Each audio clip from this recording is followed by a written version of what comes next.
Então, rapidamente agradeço o convite, trazer um tema bastante diferente, mas importante para quem trabalha e quer fazer apresentações melhores, né?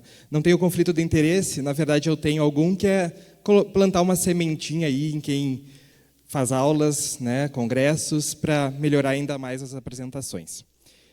Então, vamos ver esse slide, né? Olha só que tradicional, bem bom, né? Algumas dicas. Quem quiser se inscrever no meu curso, arrasta para cima, 100% online, gratuito. Quem de vocês foi ler os slides e perdeu a atenção em mim? Muitos, né? Enfim, mas assim, esses slides, felizmente, a gente não vê mais, correto? E esse? Né? Então, assim, olha só, vamos falar do lutécio, que a gente nem sabe o que é para câncer de próstata. Justamente eu fugi da endócrino porque, né, não vamos criticar ninguém, mas assim, olha o texto que tem ali, as figuras. Vamos melhorar esses slides, né?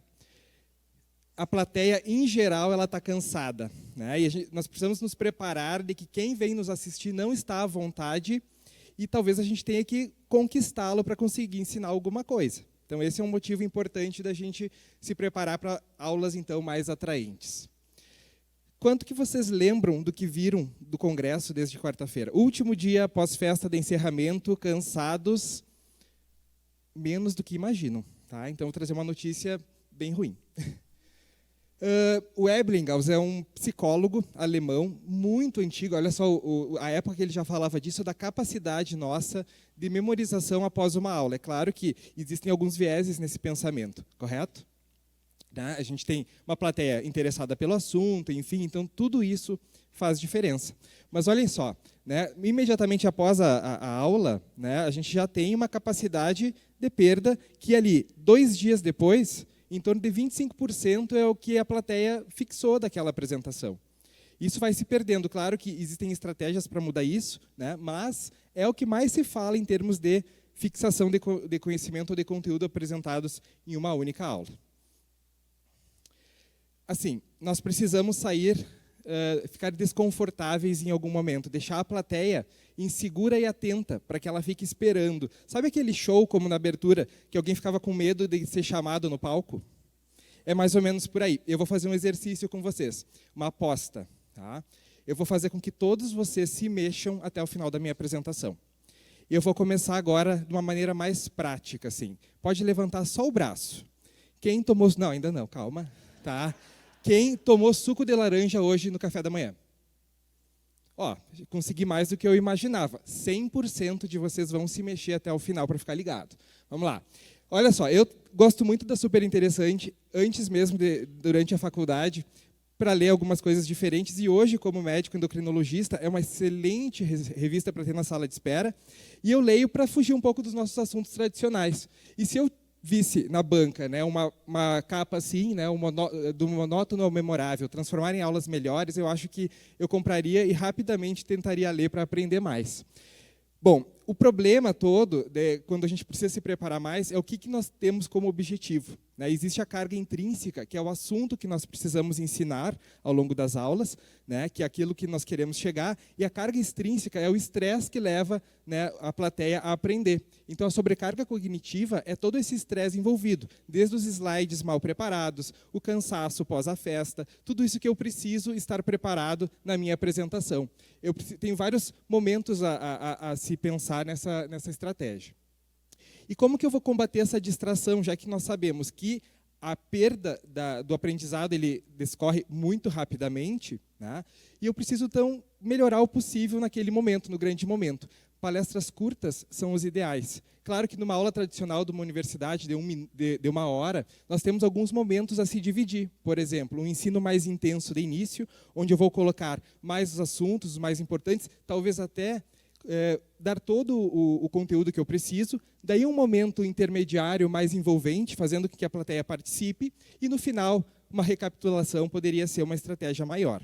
De uma forma mais dinâmica, seria eu mudar essas estratégias. E aulas bem curtas, assim como está sendo no congresso, isso é muito interessante. 15, 20 minutos é muito mais factível de se aprender, mudando o palestrante, mudando o assunto, mas ainda, né, condensando todo o aprendizado nesses 15, 20 minutos. Isso é bem importante para a gente seguir adiante.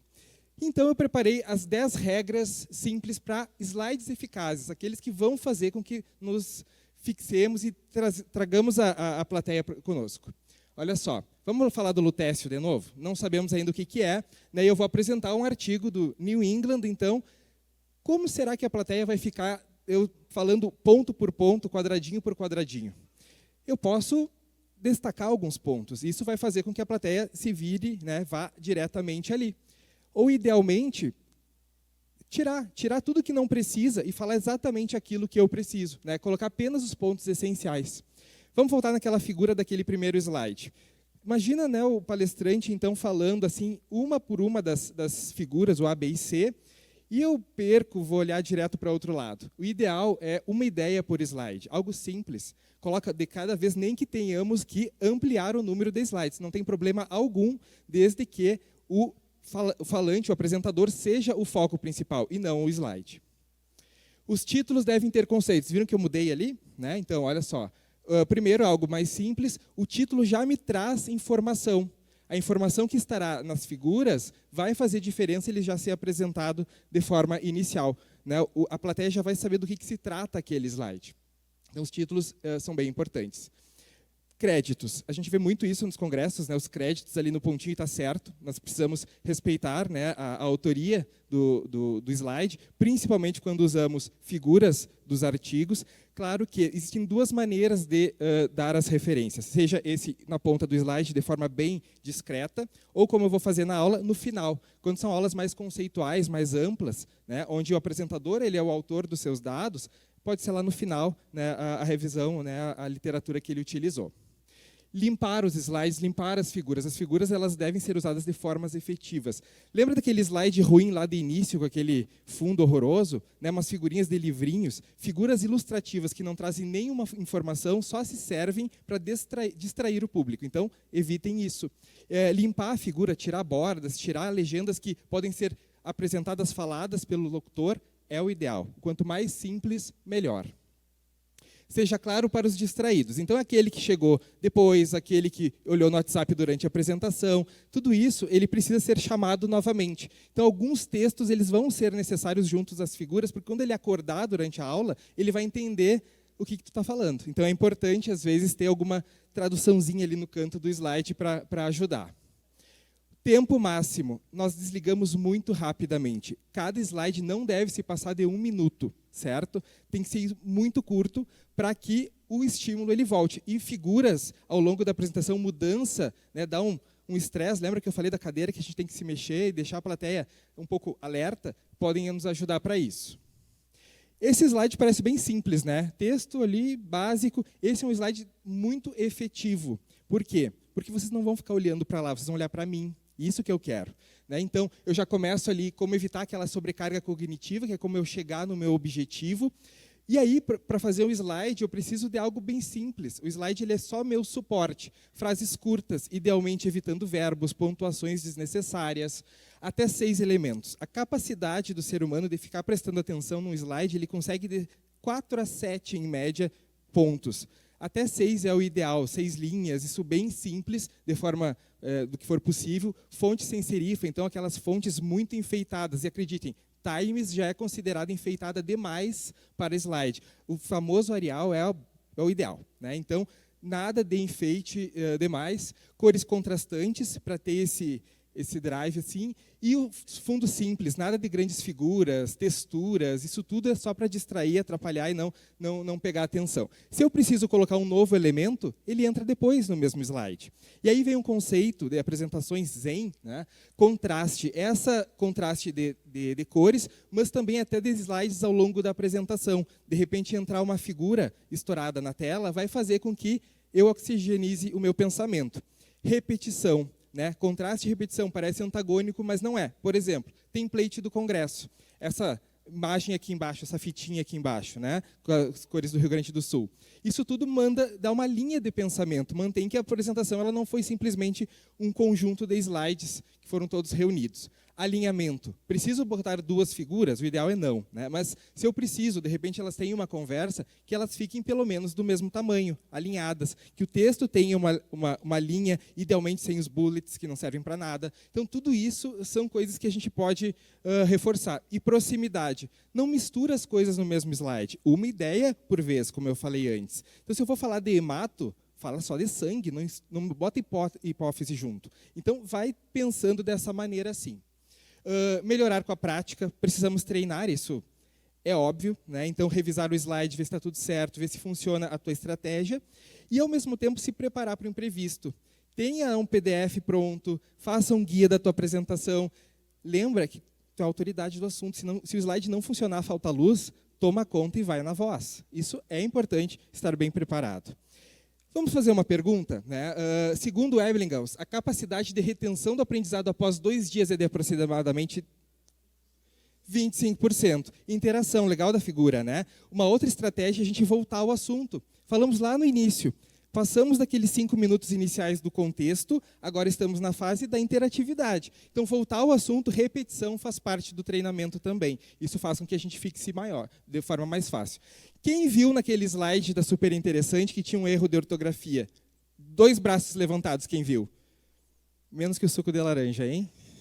Tá difícil o meu desafio, eu não vou conseguir mexer vocês todos até o final. Vamos lá. Informação sozinho não muda pessoas. Storytelling é o que tem de mais moderno. Contem histórias, precisam fazer com que a pessoa grave a informação quando ela tem essa mágica aí de entender o assunto de uma forma mais confortável, certo? Impacte desde o início. Perguntas difíceis, assusta. Não aprendi nada nesse congresso todo, né? Faça com que a pessoa reflita desde o início para ela ganhar a plateia desde quando vai começar. De relevância, a gente precisa levantar a plateia. Falei que a maioria do público vai estar com preguiça aí para aprender. Varie o estímulo e mantenha a interação ativa. Não preciso mais falar disso, já repeti algumas vezes, correto? Use a voz como ferramenta. Variação de tom. De vez em quando mais calmo, às vezes estressa, mais agitado. Aquele tom monótono faz dormir. Então, usem dessa estratégia.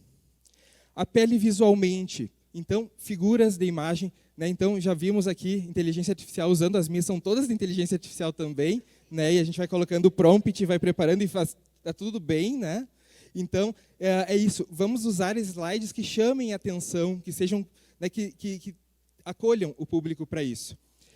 E o tempo com inteligência. Aquela estrutura é sensacional de pensarmos no momento do raciocínio. Transforma a experiência com um final memorável. E agora vem o desafio. Quero que levante. Olha só, pode estar em casa, pode estar no hotel, pode estar no bolso de vocês. Vai levantar agora quem tem smartphone.